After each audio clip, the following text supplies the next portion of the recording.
Good morning and welcome to Luling, Texas, to the Texas Water Safari Seminar this morning on the 8th of February 2020. Our presenters this morning are Jay Daniels and Kristen Daniel. We still have a few latecomers arriving and they're picking up their papers. I apologize for some reason. The phone won't let me film this in landscape, so I am going to be doing this up and down, so I apologize. But I will move around so that you can see what's going on. Before we start, I want to thank our 2019 Texas Water Safari sponsors, the GBRA, Smithco Industries, City of Junction, Texas Up and Back Canoe Race, SCG Stevenson Consulting Group, Downriver Designs, the City of San Marcos, Boogie Canoes, San Marcos River Retreat, Paddle with Style, Spencer Canoes, City of Cuero, K9 Angel Rescue, JK Rainmaker Enterprises, Apple Ace Lumber, Dutch Cattle Company, St. Arnold Brewing Company, The Hunt Family, The Zebra, TG Canoe and Kayaks, City of Victoria, Bravo Roofing, Mr. and Mrs. Luling 90, River Haven RV Resort, and Rhino Graphics. Thank you for tuning in this morning. If you have a pressing question relating to what's being presented, you may type that in and I will try to relay it at an appropriate moment. If not, there will be time for question and answers later in the presentation. Hey, good morning. Handouts back in the back again. Good morning. This is the Texas Water Safari 2020 seminar.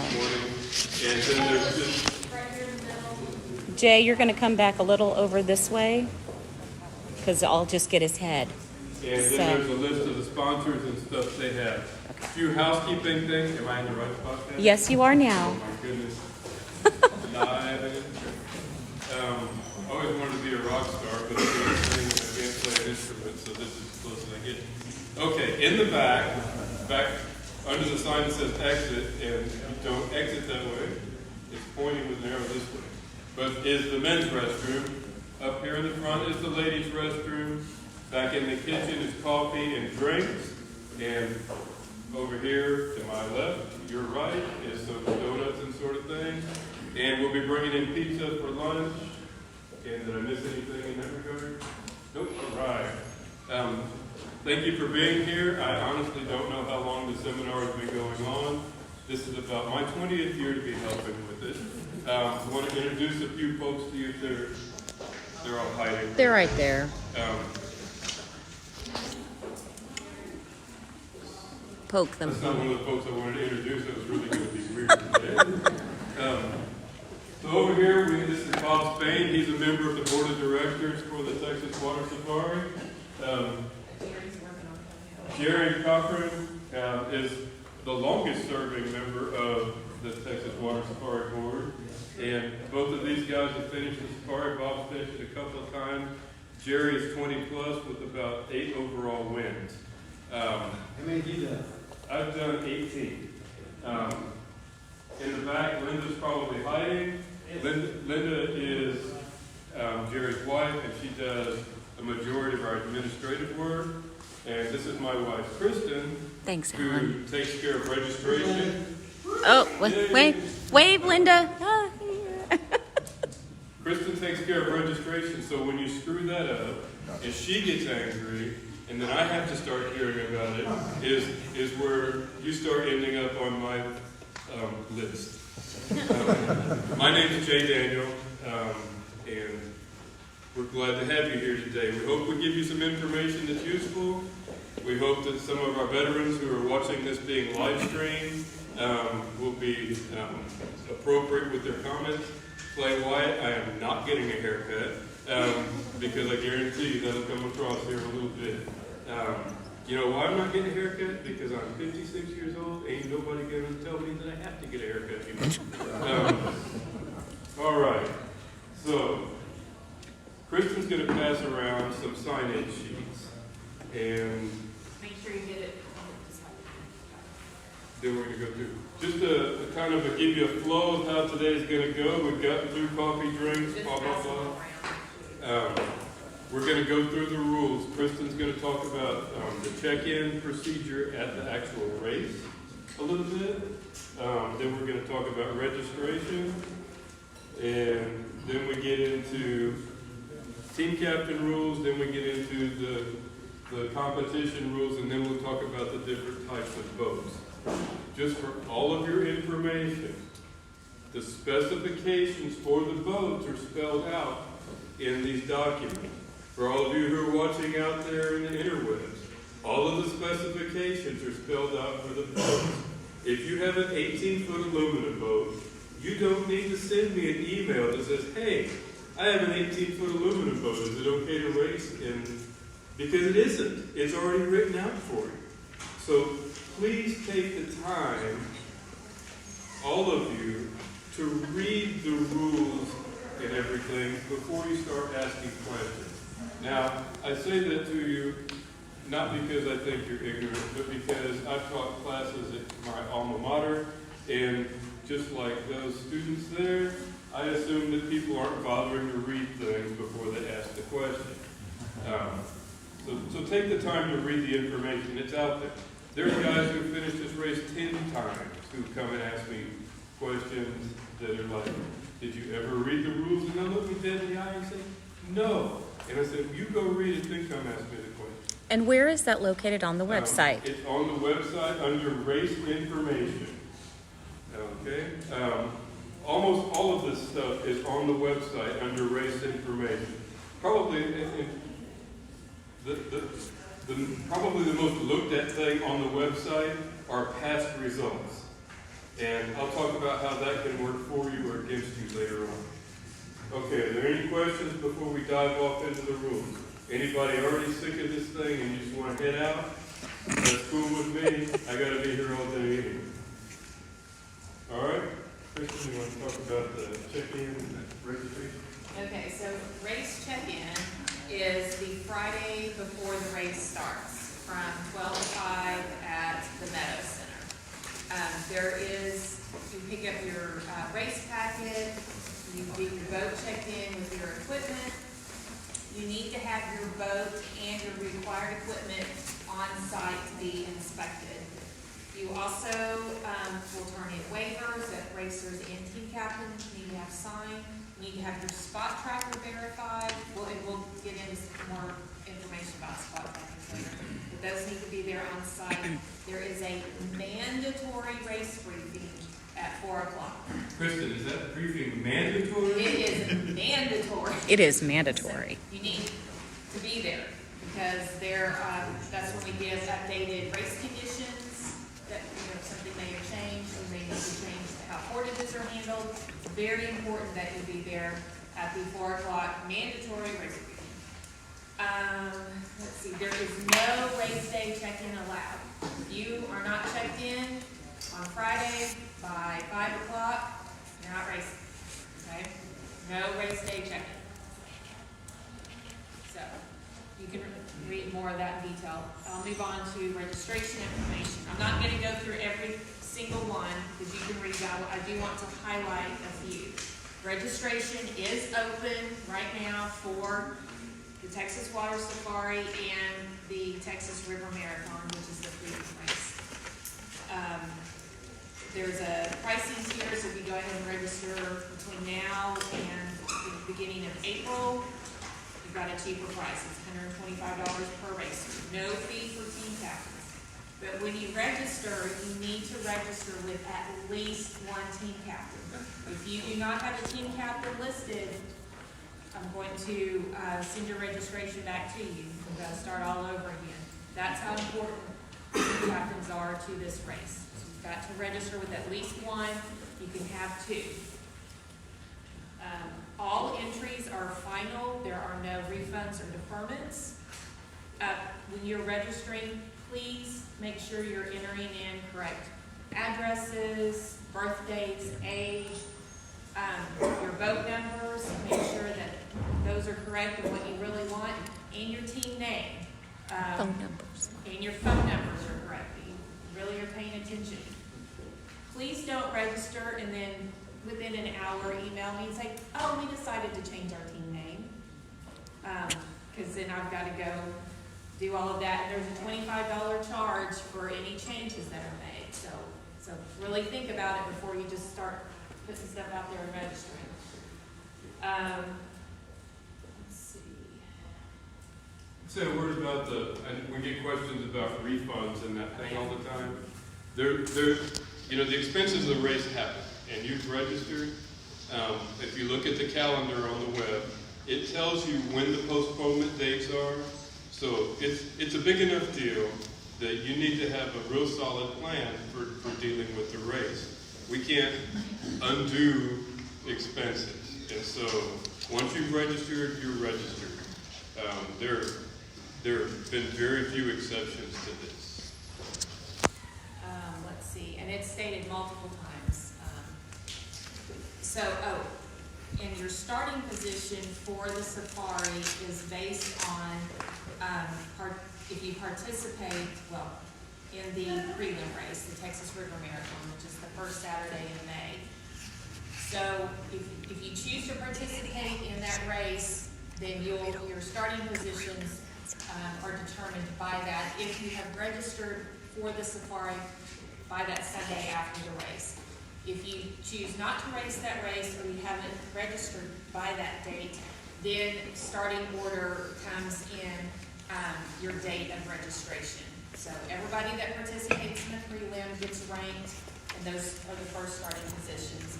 And then everyone else comes in after that based on your date of registration.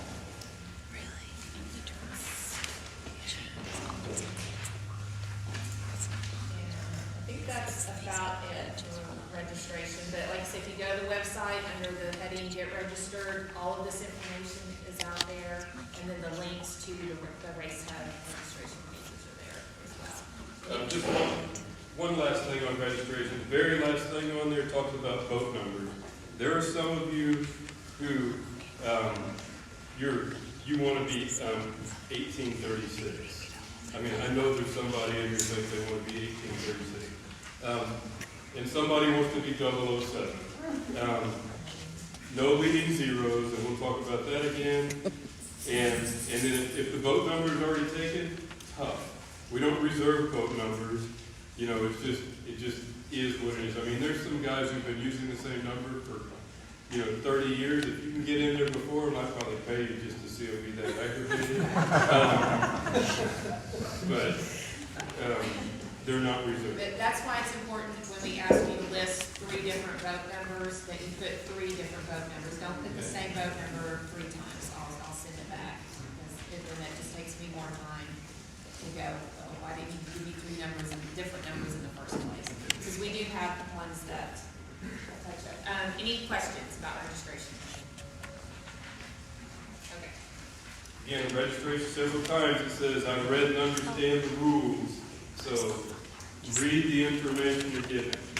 All right, we're on the required equipment. Everybody there? Section 3.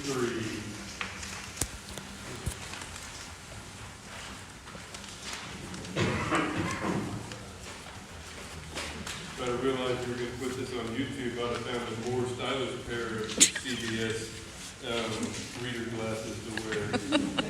Or maybe I'd have worn the ones that had the rhinestones that I found. Cat eye? Yeah. Really happened. Okay, everybody there? Required equipment. Each team is required to have a first aid kit. Contents to be determined by the team members and team captains. We're not going to tell you what your first aid kit is, but when the check-in official asks you, you need to say, this is my plan. Okay? Two-way communication device. You can, and this is something that's changed through the years too. You're required to take something to communicate both ways. Okay, it can be your iPhone, it can be a two-way radio, it can be anything, but you need to be able to make contact with your team captain or ask for emergency. And it's somewhere else, but you can make contact. We used to have a no two-way communications rule, and with the advent of technology to be what it is now, there was just no practical way to enforce that. So you can call whoever you want to in the middle of the water sport. You know, you can get to halfway between Hoheim and Cheapside and decide that you want to call in a pizza order, and I'm cool with that. Matter of fact, if I'm racing against you, I would prefer that you do that. You know, call your mom and have a good conversation with you. You probably haven't talked to her in years. You know, but do not contact a race official, because at that point you've asked for help, and that would disqualify you. Unless you really need help.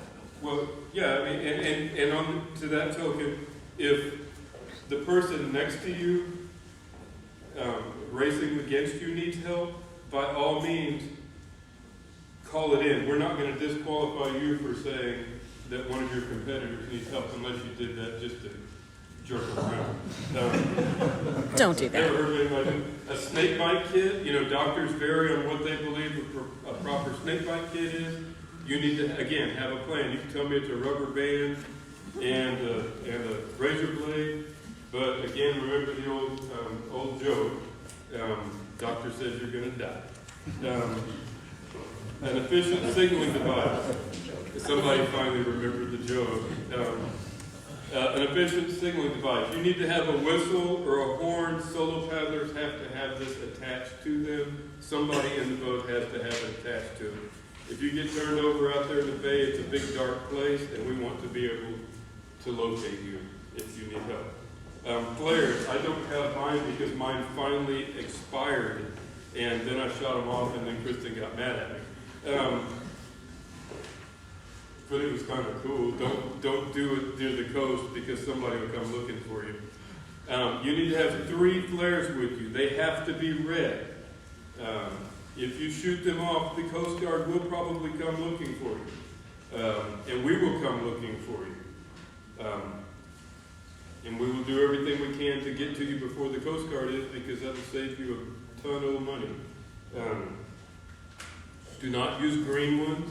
That's what fishermen use to signal each other. We're not going to come look for you, because we're going to be thinking you're after shrimp then.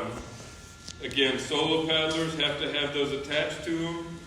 Those things are for life-threatening situations. They're not a celebration tool. And I probably shouldn't have told you about firing the expired ones off. But, and I didn't do it at the seawall, so. But Kristen's still getting crap about it. Don't get to the finish line and say, woohoo, we finished. Guess what? You just paddled 265 miles to get yourself disqualified because you just fired, you know, an emergency, a flare-up. So that's where use of them for any other grounds or for disqualification.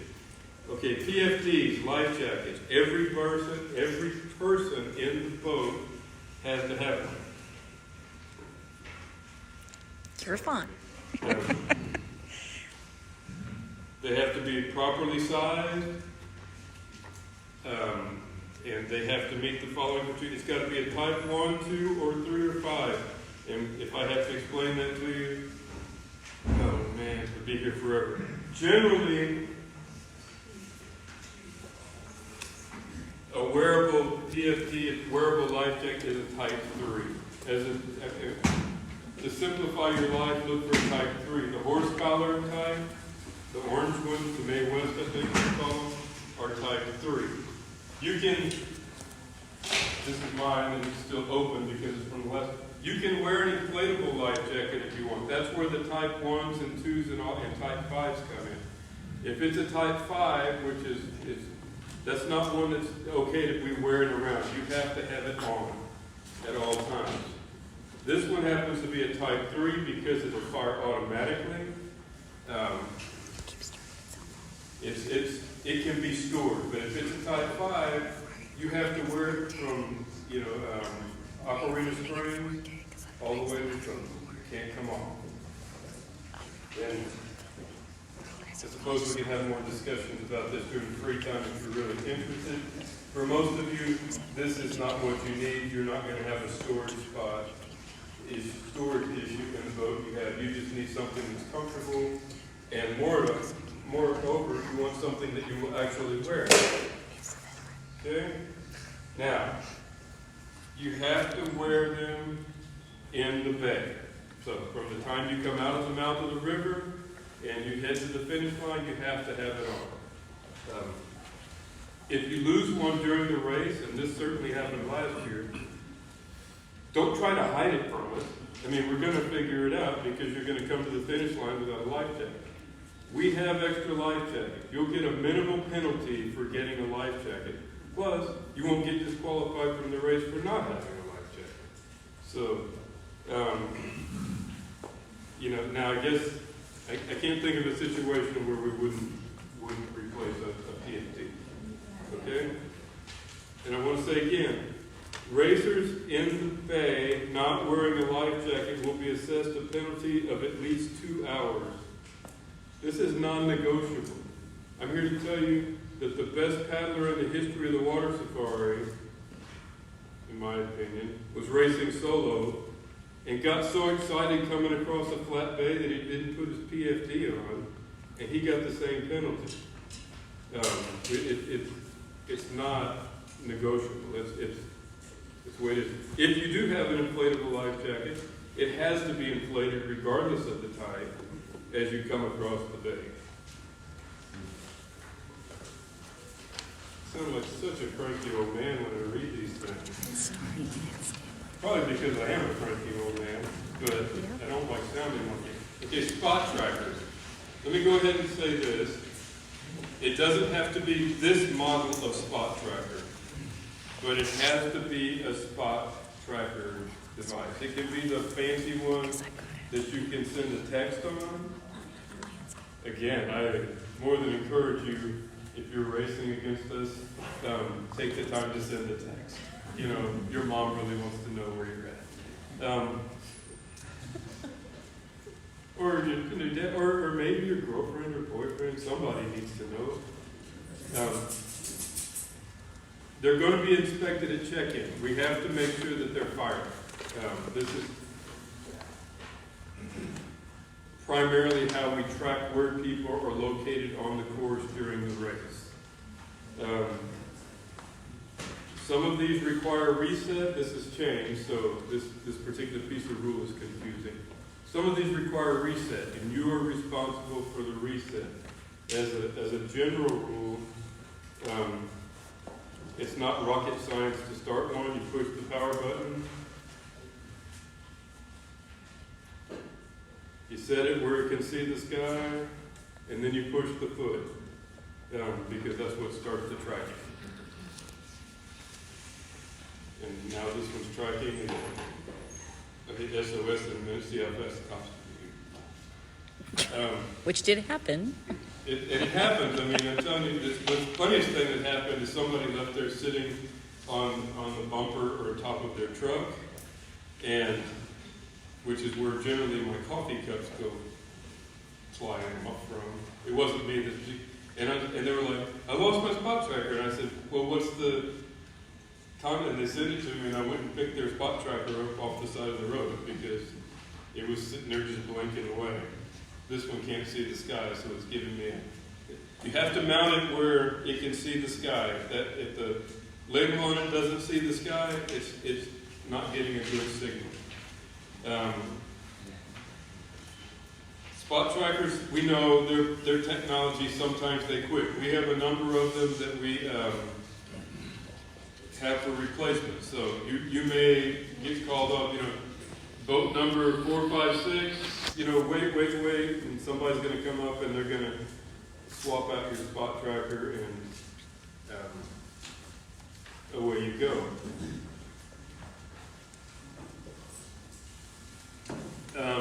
Put new batteries in. It's for heaven's sake, it's a 100-hour race, and every year somebody has batteries that go. Hey, Kevin, batteries that go dead, and they're lithium, AAA batteries or AA, depending on. They won't go dead if you put new ones, but because people did that, you also have to carry a spare set with you. Okay.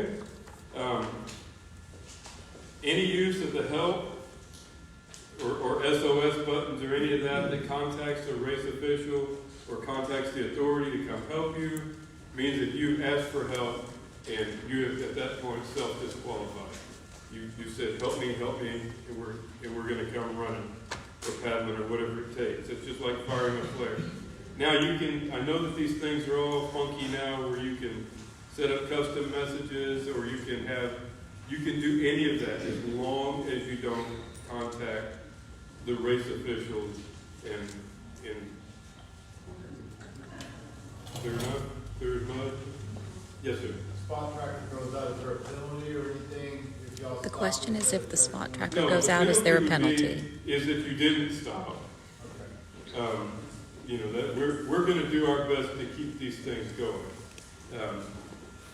Or if we found that somehow you intentionally disabled it because I don't know how the heck I'd do that. Jeff might know.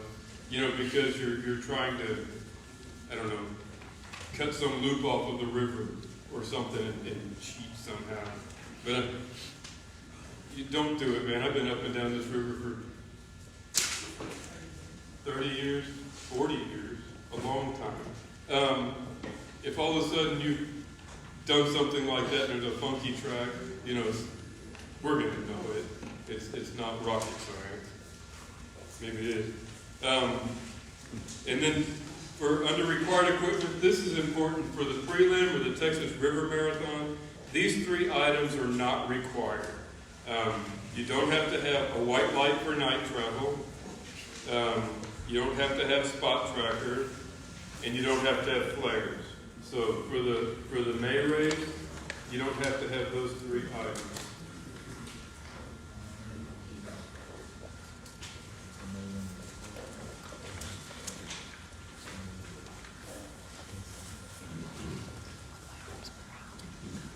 Okay, we can talk about team captain rules and responsibilities now. Kristen, who's been a team captain more than 20 times, so she ought to know at this point what the heck she's doing, is gonna talk us through that.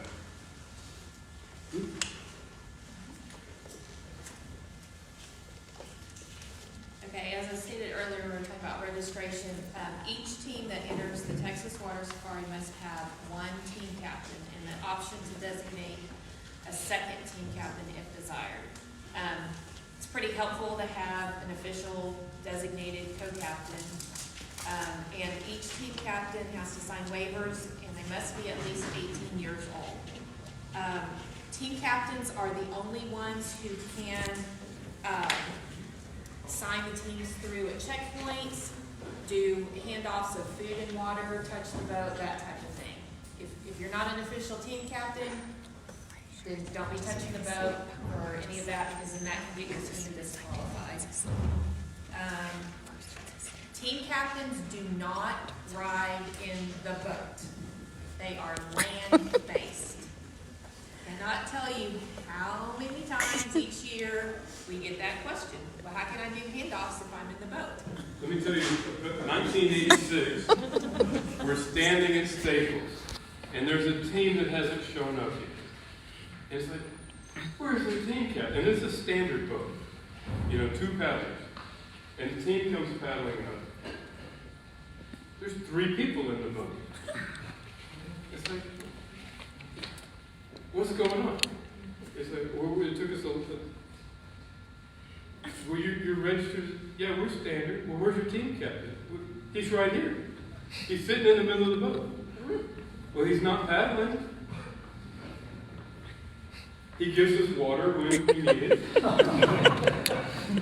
And he knows where we are all the time. Now,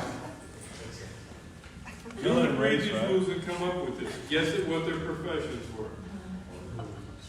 There were lawyers. Only lawyers can come up with BS like that, Christy. He's not watching right now. So. What's that? He's not watching right now. So that team captain is not in the boat. So, the reason I emphasize that is because I'm serious. Last week, I had a question about that. So, the team captain drives from checkpoint to checkpoint, bridge to bridge, signs the team through, provides food and water, okay? You're not in the boat. So, like I said, main responsibility is to sign each team through at the official checkpoints. At each checkpoint, there is a mounted board. You write the time they came through, the time they left, boat number, people in the boat, and you sign.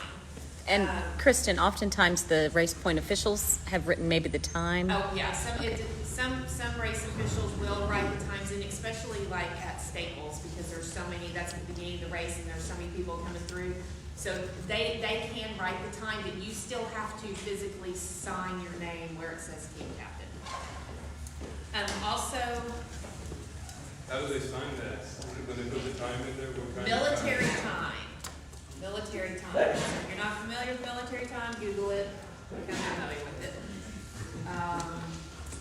You need to make contact with your team at each official checkpoint or any other legal access point along the route to transfer water, ice, and other food items or items that are provided for in section 4B. What is legal access, Kristen?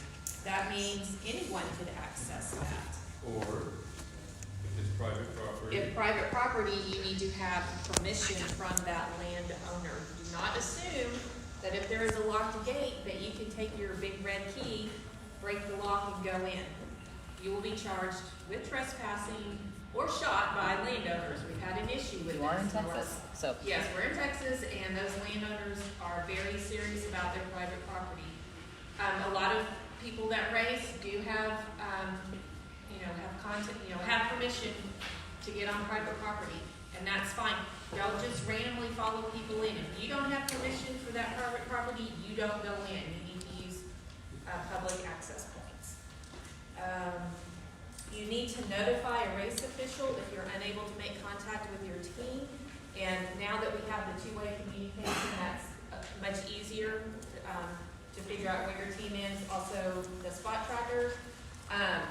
There are points along the race course that the spot trackers don't update as easily as some other portions of the race, such as when you get down below the swinging bridge down below Victoria and going on towards Tivoli, there can be some delays in the updates. But pretty much along the whole race course now is fairly good self-service. Except Staples. Huh? Except Staples. Oh, yeah, I forgot. Yeah, except Staples. And Mark there. But if you're not able to make contact with the team, or they have let you know that there's a problem, then you need to contact a race official, and we'll move forward with tracking down that team. If a team member or the team decides not to continue on with the race, you need to, if you're at a checkpoint, you need to go to the sign-in sheet and register, sign your team, and then you need to write out, O-U-T. Like if it's just one racer, like say you're in a tandem boat and one racer decides not to go on, you need to designate that that specific racer is out of the race and the other one is going on by themselves, which that has happened. And that's perfectly legal, they can continue on. If the entire team is out, just team out.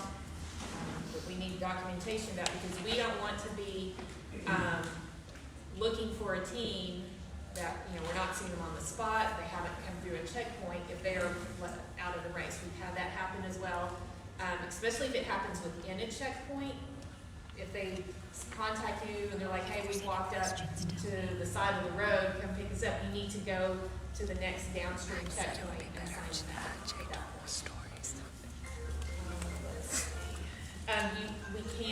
You can substitute once during the race, team captain. If circumstances come up that you need to swap out a team captain, you can do that once. You have to do it at a official checkpoint, and then that new person that's coming in has to sign waiver forms, and the race officials will have waiver forms on site. The other one, Jay's going to talk about.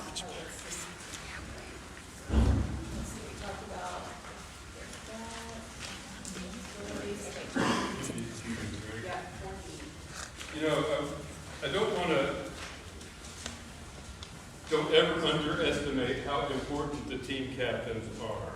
I don't know how many of you have raced, I didn't do this earlier, how many people in here have raced the safari before? um, you know how the value of that team captain and getting your supplies and whatnot. I was a team captain for the first time in about 30 years this last year, and I'm still recovering from that. And I don't mean the racing I did before that. I mean the keeping up with those ladies in the boat. Okay, so a few years ago we changed the rules for whatever reason. And you can now get food delivered to you during the race. As a general rule, this has not made the racing portion of the race easier. I would say that for those of you that it's your first time, it probably has made finishing the race within 100 hours easier because you don't have to deal with food that is spoiled. This is the way the food can be delivered to you, or the medicine. It only reusable mesh bags, so I'm just aiming the big bag. Yeah. So this is not legal because it's the kind of, well, I mean, I don't have anything against Mickey, but it's not legal because it's not probably going to stay in the boat. More specifically, the single-use Walmart bag, the plastic bags that you get, that food comes, fast food and whatnot, not legal because it ends up in the river. This legal, you're going to want it back. It actually has some value. Now, that being said, and this is the area where we get confused. You want your food waterproof. You don't want, your peanut butter jelly sandwich put into that mesh bag. Otherwise, you have a big, gooey mess of giardia, which is fine with me if you're racing against me. But you can go ahead and you can put it in a seal meal bag. You can put it in a Ziploc bag, no larger than a gallon size. Okay. Now this is where it's become more difficult for folks when they're starting out. So section 4. No other items of any kind can be supplied to the team by the team captain. The team captain cannot give you new paddles, can't give you repair equipment, or any supplies, other supplies or materials. Okay. When you get to a checkpoint or a place where you're going to exchange food, your team captain can't give you a chair. They can't put up a table for you. Utensils, tarps, sleeping bags, tent pads, or none of that can be supplied to you. Now that being said, for instance, you pull into Victoria City Park, or better yet, you get to the Gonzales Travel Bar, and you feel like you need to stretch your legs. There's a picnic table up at the top near the parking area. You're more than welcome to walk up there and use that because that's public access. You can use those picnic tables in Victoria City Park as your cot. You'll be amazed at how soft that concrete can be after about 50 hours. But your team captain can't be setting out a cot for you with, and feeding you with a spoon and that kind of thing. Okay. Number 3, glasses, sunglasses, mosquito repellent, sunscreen, and pain meds may not be provided to the passenger. You've got to plan ahead a little bit, and then number 4, this one, when I even heard it was a thing, made me, just baffled me to no end. Paddlers may not sleep in vehicles. So, it's that cold 3 o'clock in the morning, and your mom drove up her 1978 station wagon and laid back that tailgate for you to get into. It's nice and warm. You can't do it. That's not acceptable. And then section E, and this has happened, I don't know how people can try to stick boat numbers on that don't stay on. If a boat loses its number during the safari, it's the responsibility of the team captain to replace that lost boat number with the same number when it is no longer attached to the boat. That was a really poorly written sentence, Jay. But at any rate, so when your boat number 7, 8, 9 comes off and the 8 comes and you're now boat 79, that's not acceptable. They need to replace that number. And duct tape can do a wonderful thing. All right, competition rules. Any questions over any of that? Color and height of the boat numbers? We'll get to that in a second. I think it's in the next section. Competition rules. Everybody ready to move on? Raise your hand if you're not listening. All right, good job. All right. All members of the team must travel together in the same boat, canoe, not really good, to walk around, and under the same regulations. So, you can't swap out boats during the race. If a team member drops out for any reason or any of the things listed here, they can't, do whatever and then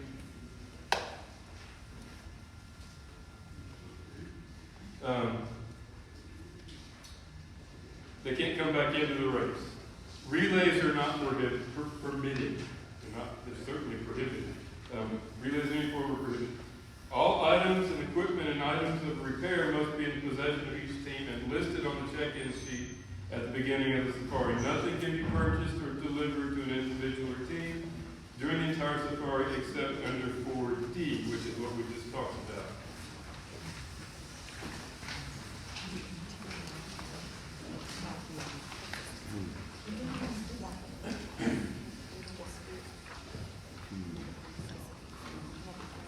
Teams shall not receive help or assistance of any kind during the Texas Water Safari except verbal assistance or those items listed in Section 4, Team Captain Rules and Responsibilities. Should you need medical care, it is the sole discretion of the team members and or the team captain to request medical care.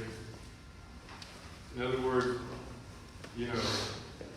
unless I see, it's not my responsibility as a race official to determine your medical condition. Now, that being said, if I see arterial blood spurting, I probably will stop to help you get that cut off.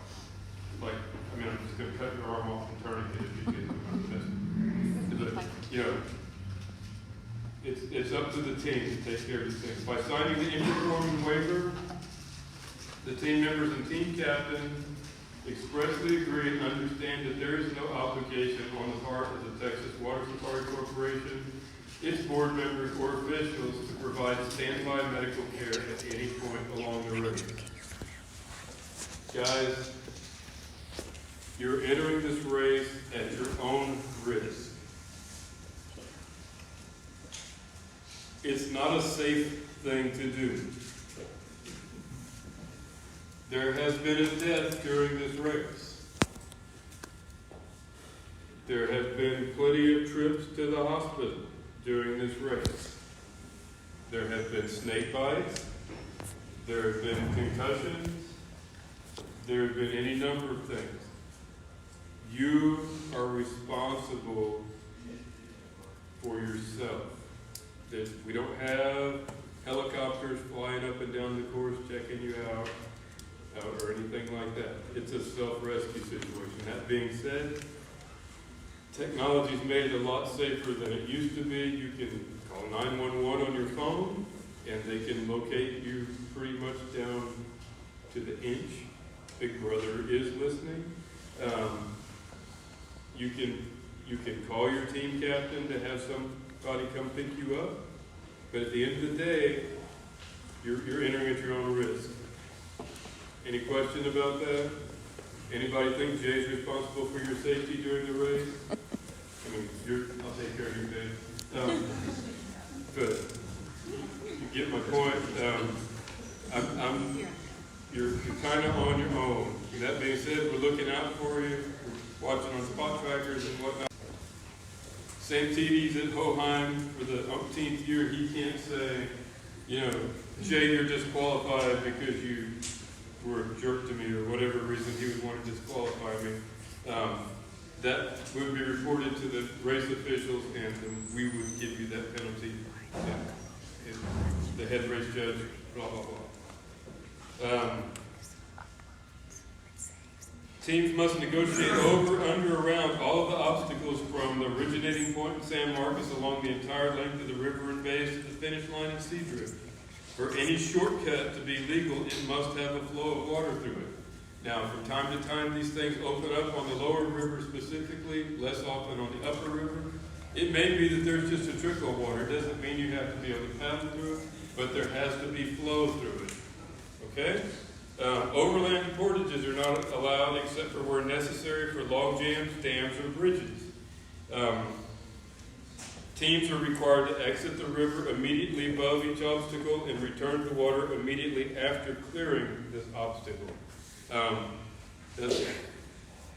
That's a safe distance. And the primary thing there is, say that there's a log jam and you can come up, and guess what? If I just went 100 yards over this way, I can cut a quarter mile of river off. That's not legal. You know, if you have a series of log jams that make up on the lower river that can make, and I've done it, over a mile-long portage, you know, we're not saying you have to get up and in. You can make a mile-long portage on the lower river, as long as you're not using it to cut off a loop or something like that. Clear as mud? There are exceptions to this rule. The left channel at Thompson's Island, or Cape Dam, for those of you who are familiar with that at this point. In other words, when you get to River Road, you cannot cross over the road. You can take either route, although the left-hand route is not very usable right now, but you have to go under River Road. The Victoria Barge Canal and the boat cuts between San Antonio Bay and the Barge Canal. This has been a real problem in the last few years. The Barge Canal is an artificially constructed channel, and it is dredged out from time to time, and it normally makes a really nice, the spoils have made a bank, and you can't go through it. There's some boat cuts. But what's happened is Hurricane Harvey and a hurricane I can't even remember the name of, and several others have knocked these barriers down, so you can find yourself in the Barge Canal if you're not paying attention. Now, there's two reasons that you can't go into the Barge Canal. One is because you get back there and it's deep, smooth water, and it's a lot easier. And why would you want anything to be easier in the world's toughest canoe race? But the primary reason is because it is probably the most dangerous thing that you will encounter in the race. If you ever see one of these barges coming, they're displacing huge amounts of water. They can't stop on a dime. They can't stop for anything. You're a little puny boat. And I'm telling you, those waves go out a long way. So if you're in the Barge Canal, whether it's an accident, or you thought, oh gee, I'm just going to take it, you're going to get penalized. And this is one of those penalties that it's so that you remember how unsafe it was to be there. Don't go in the Barge Canal. That being said, you have to cross the Barge Canal. Otherwise you'll never get to Seadrift. You get to go across it somewhere. But you go across it, you don't want to tarry there anyway, because it's usually the roughest part of the bay. And any cuts between Highway 59 in Victoria and Swinging Bridge, Seadrift. You have to wear PFD. In case of stormy weather, you can follow the shoreline to Seadrift after crossing to the east side of Guadalupe Bay. And this is where you're going to run into trouble because it's where it's easiest to find yourself into the Barge Canal because there are lots of gaps in that wall. Okay? Contestants may row, paddle, walk, swim, carry, drag the boat from the east side of Guadalupe Bay to the finish line. Can't enter the Barge Canal, and if you choose to carry it, you've got to follow the shore. In other words, you can't hop out up on the bank and make a beeline for the finish line. You have to follow the shore, which I can't imagine where that would be any fun.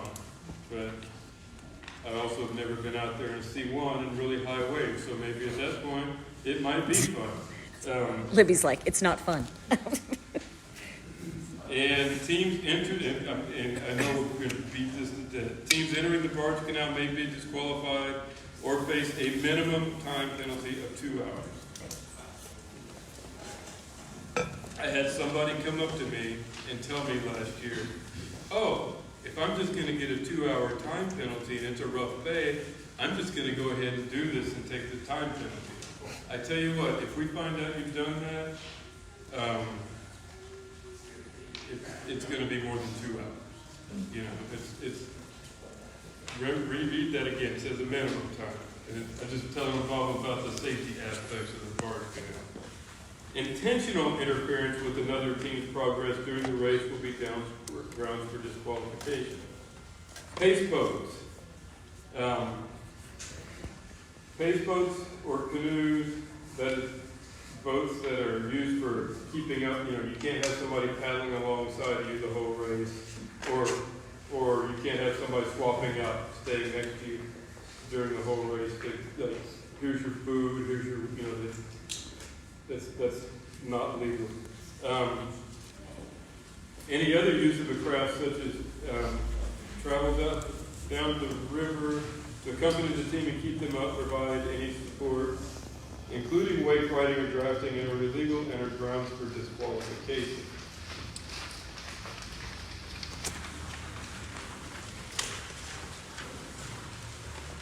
Okay, verse M. Deliberate littering of the river is grounds for disqualification. Cut-off times, and I did double check these again last night, Bob. They're listed there. I don't need to go down. We'll hit on those during the course description. Protest policy. Any protest by a competitor must be accompanied by a $100 fee and must file the protest no later than 1 p.m. on Wednesday. The fee is refundable if the protest is upheld. And then Section 5, number P, letter P, A, is probably the most important rule in all of this. In formulating the rules that govern this event, every effort has been made to foresee all situations and problems that might arise. However, officials of the Texas Water Safari Corporation retain the right to change or amend these rules at any time without liability or recourse from any party, regardless of the circumstances. Should such changes or amendments be made, all entrants will receive notification of the same. I think really this is primarily to say sometimes there are conditions within the race where we need to make judgment calls. In other words, we could require a portage at the saltwater barrier that perhaps the teams in front of you or behind you didn't have to make because of changing water levels. I know, and this one really doesn't apply since our team Dam isn't there anymore, but one year the water was coming up during the race, and they changed where the portage, they put in a mandatory portage to keep people away from the dam that we need to be able to take care of. And so it will be posted at checkpoints during the race. If there are any changes, most of that happens on the lower end of the river. And then, I just laid that down the wrong, yep. That's it. Any questions over those rules? Or am I explaining them so clearly that I shouldn't have to see a single email between now and the second Saturday in June? That's it. That's what I thought. All right, section 6. I know this is, I hope y'all are having as much fun with this part as I am. Imagine if you'd been doing this every year for 20 years. Boat types, classes, and special recognition. Okay.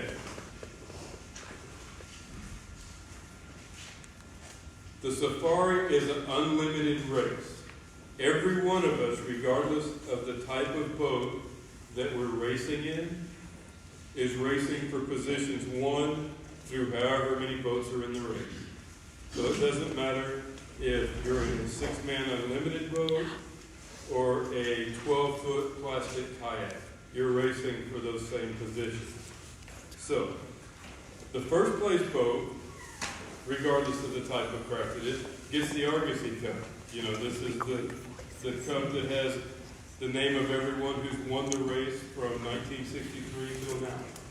Or till since last June. Okay? The rest of it, 1st through 15th place. Do you know how much you get for coming in first place in the Texas Water Safari? Zip! I asked Brian Miner, who's won the race 14 times, what'd you ever get for winning the race? And he looked at me and said, I think one year somebody gave us a case of Dr. Pepper. So the point being, you're not doing this for money.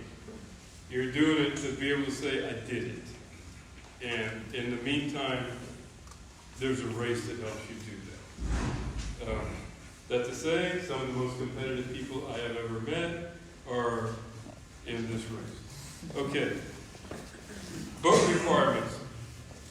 Only human muscle power propulsion of boats may be permitted.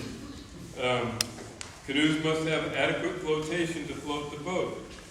We are not going to sink your boat into Aquarina Springs to see if it'll float. We're assuming that you've done your research at that point. But if perhaps you haven't done it and you sink your boat and it's at the bottom of the river, guess whose responsibility that was? Yours. Canoes must have a light for night, I should say white light for night travel. That's actually a Coast Guard rule.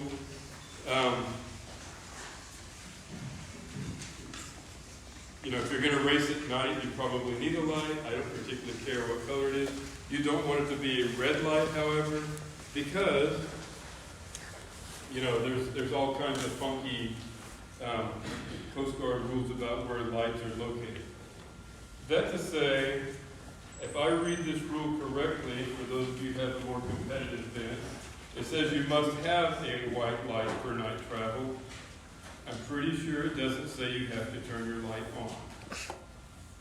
So, you get to a place along the river, and you don't want your competition to know where you are, turn your light off. I don't care. Especially if you're racing against me between Thompson and Nursery. Paddle down through there without your light all you want. And I'll pick up the pieces the next week. Okay, boat numbers.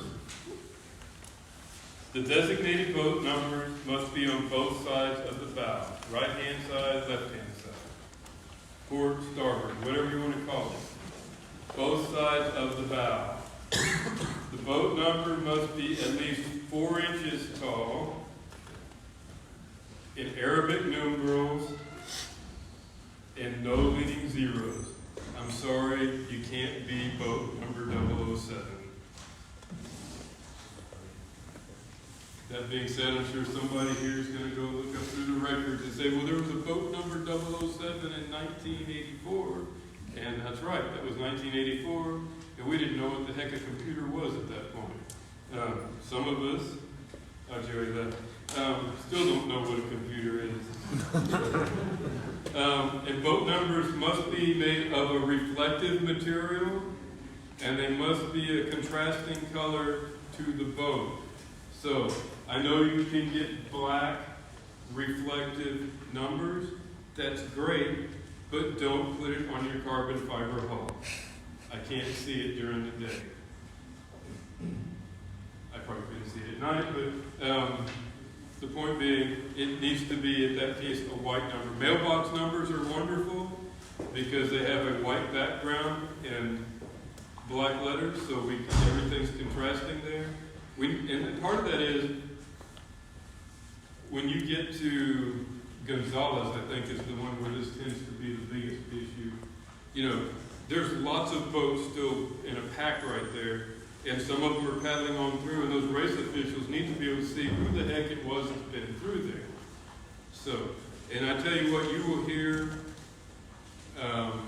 in those early parts of the race, what's your boat number so many times that it probably becomes one of those little earwig things that you just can't hear anymore.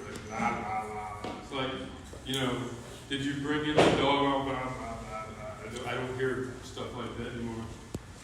And Right. so, yeah, Hoheim is where it's actually is. Hoheim is the other one. That's where you come into that bridge, and it's Don't wait until the last minute to put your boat numbers on your boat. yeah. And seriously, you know, if you don't know Be what, buying them the morning of checking.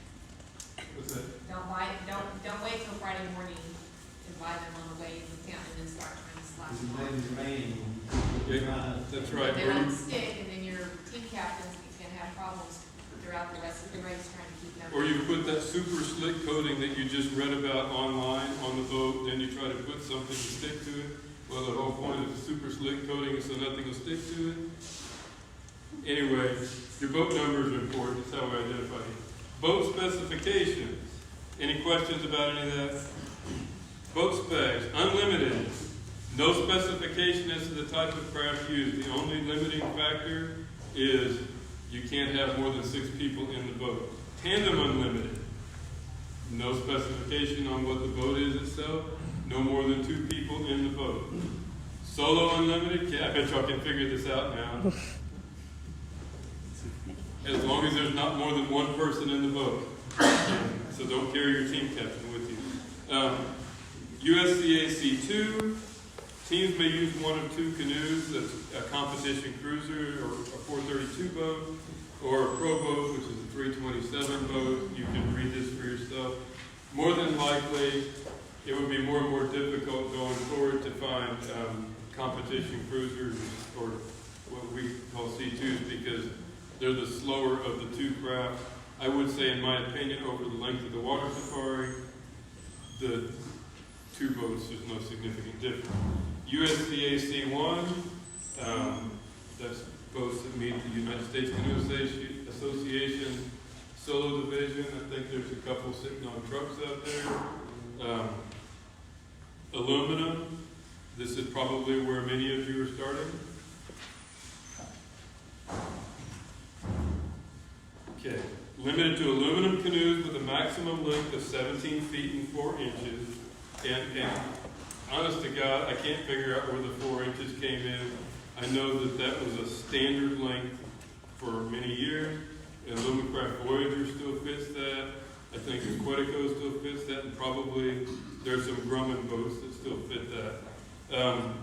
But where the 4-inch piece came in, anyway, and so that would be manufactured probably by the 2 I just mentioned, Lumacraft, Grumman. I think Lowe is still in business, and Lowe's gone. It's been a long time since I bought an aluminum boat. Standard, limited to a maximum length of 18 inches. Minimum water line's 15% of the length. You do the math. Minimum bow and stern is 16 inch. And the minimum depth at the center is 12 inch. So canoes such as the 17 and 8 foot beaver, which if you could find a 17 or 18 foot beaver, I would suggest you put it in your canoe museum and don't use it for the water safari. 18 foot Winona Sundowner, and I think the Jensen 18 is no longer available by Winona, but it's basically a stock boat that's no longer than 18 feet long. If you have questions about a specific boat, then send it to us by email. Rudders are not allowed. Rudders are not allowed at anything that doesn't say unlimited after it. Just to make that clear, novice. This is, as a practical matter, novice canoes meet the same specifications as aluminum. That being said, there's some Royal X, or whatever the replacement for Royal X is. You can't get a custom-made carbon fiber, whatever, to be in the novice division.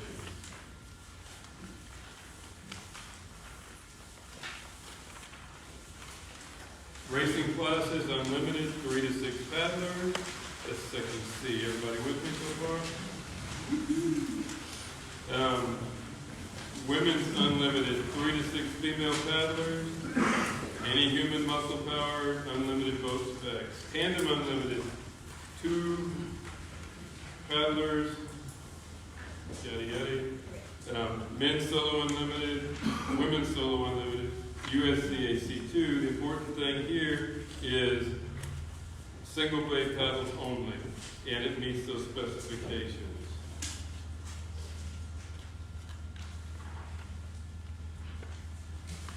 And really, I think you can read that and be pretty clear. There's some special recognition, a couple of them.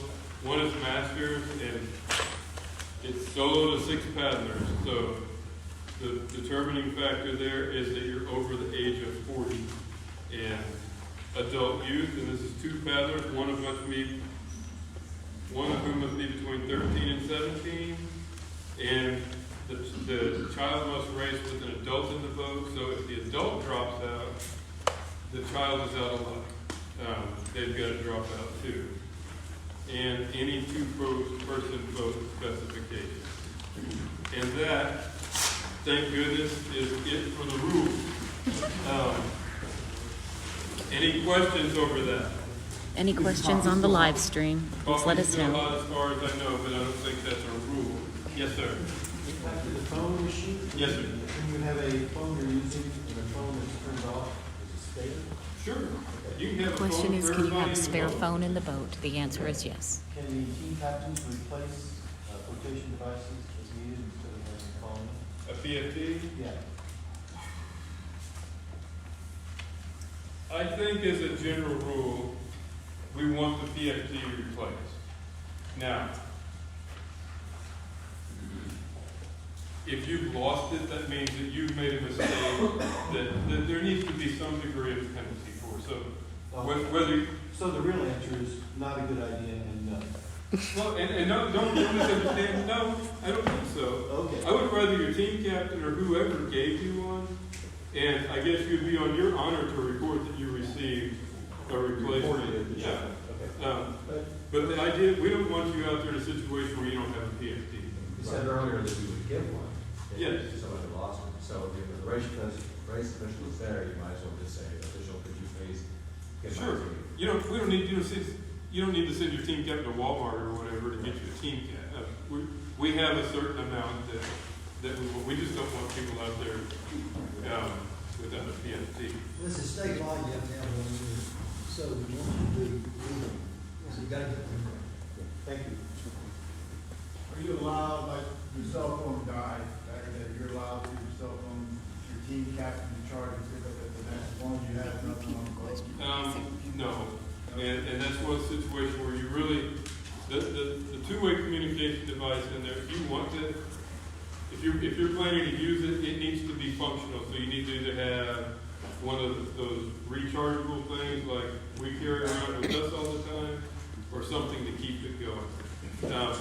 And it's been kind of entertaining, I would say, to see how this little hootenanny, for those of you who are old enough to remember what a hootenanny is battery packed with recharge the iPhone a couple of times. I think really if you turn off all of the gizmos on your phone, it'll pretty much last the duration. But it was interesting. So this last year was the second year I think we've had it open to full communication, and so there's a pretty good race going on at the top of the race, and a group of us that were team captains were sitting at a spot, and one of the other guys comes up and we start talking, how's the race going? I said, I don't know, let me call him. And so he calls one of the guys in one of the top 2 boats at that point during the race, who has this little Earbud? Bluetooth thingamajig in his ear, and he calls him and he goes, hello. How's it going? He said, he said they just got out of sight or something like that. So, it's like end race reporting. It was kind of entertaining. It was like, who would have thought that another team who was being less successful, you might say, was in the bay and had themselves turned around, and I don't know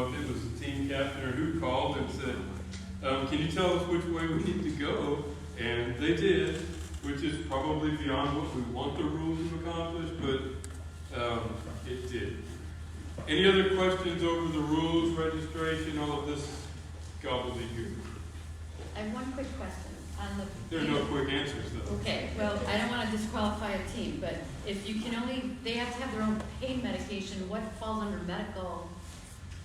Like, anything from a salve to a bandage to a, like, I don't get how it's only pain pills that you can't give them. Well, the idea is, and it's funny you asked because we had this discussion quite a bit. The idea is we want for the team captains to be making evaluations on their paddlers. So, that being said, you put a blood pressure cuff on them and say, dude, you're about to stroke out, I'm pulling you out of the race. That's going to be your decision as a team captain. You've used up the medical supplies that are in the boat. We don't want somebody getting some kind of, well, it shouldn't be in the river below DuPont, but we don't want, I shouldn't have said that either. We don't want them getting some kind of awful infection, so you do whatever it takes to clean that up and make sure it's dressed properly. And generally it's on a case-by-case basis. Now that being said, you didn't bring sunscreen and you're starting to blister, sucks to be you. You shouldn't be in this race because you're too dumb to remember sunscreen. Or you took your shirt off, not you, but you know what I'm saying. During the middle of the day, and, or in the middle of the night you lost your shirt, and you didn't bring an extra one. Guess what? That's not That's not a medical necessity, no matter what it's going to do to you because you didn't have this. Did I make this even more muddy? Well, so no clothing and no. Yeah, and most of the things that are no are listed there. We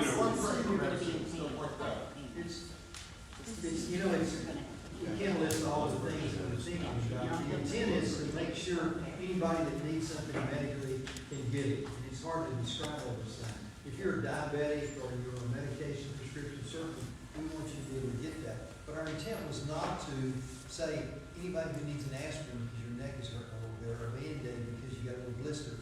That's stuff that everybody's going through. We just didn't want to disallow anything. Somebody had a medical condition and needed help. So that's the intent of the whole thing. Because, everybody has a little aching shoulder or whatever, but giving someone a massage is not really what we intended. But it's, if you really need something medically, whether it is a medication that you prescribe or whatever. We had a person some years ago who was a kidney transplant that needed on a stand-up paddleboard in the days when you couldn't take that in. He had to have it all on his board.